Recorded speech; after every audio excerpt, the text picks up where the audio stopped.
I found this deal on a public source. Everyone's worried about where you can find the best deal or where you can find deals between ads and buying them and everything. I found the most success on, there's a couple public sources out there that are free that I found this particular deal that I'm going to talk to you guys about.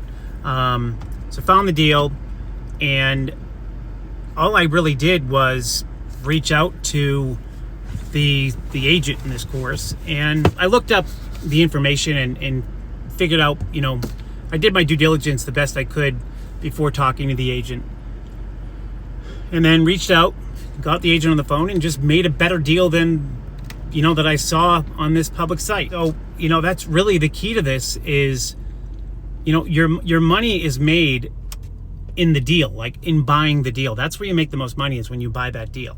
It's not in selling it. And so I constructed a better deal. I have a process of how I go about doing my deals, and I'm able to offer one price in certain terms, and then I go through the next step, and then I'm able to negotiate a little bit more. And then I was able to find a buyer pretty quick, because again, if you are able to buy a deal that's a great deal, you'll have people lining up to buy it. And so, of course, in this business, it's not easy. And that's why I think a lot of people have trouble. And a lot of the people out there that are getting into this, that follow certain gurus or certain people or buy courses or whatever, they don't tell you all of the stuff that goes along with, from point A to the end of it, to the Z, and following it through. This business isn't what you think it is. You don't just find a deal and then lock it up a contract and then make one phone call or whatever it may be, and then you sell it and then you're done. It's not how it works. It's a lot of things that go wrong. You're literally a professional troubleshooter and a problem solver. And so, of course, the day before it's supposed to close, the buyer backs out for whatever reason. And good business, you can lock the buyer up. I could keep his money for his EMD and all that stuff, but depending on really what the deal is, it's not good business practice to do that. And so, fortunately, the deal was such a great deal that I was able to find a buyer the next day, actually that night. And actually, the person that backed out actually helped me find the buyer for the night, but I already was talking to the person anyways. It just kind of was a coincidence. And so, got the deal done.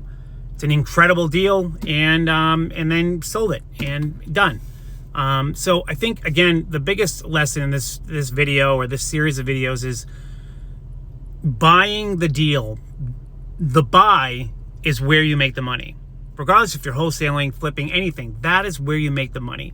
And my also advice is to, if in fact you're doing this and you really want to be cautious, take the extra 10-20 minutes to evaluate, do your due diligence, and try to be devil's advocate and think of every single thing that will happen in the course of you doing this deal and selling it, and then try to have an answer for that. And if all of your answers are good and your profit's good at the end of it, then it's a good deal. All right, if you guys want to learn more, click the link in my bio and hit me up. Thank you guys for listening.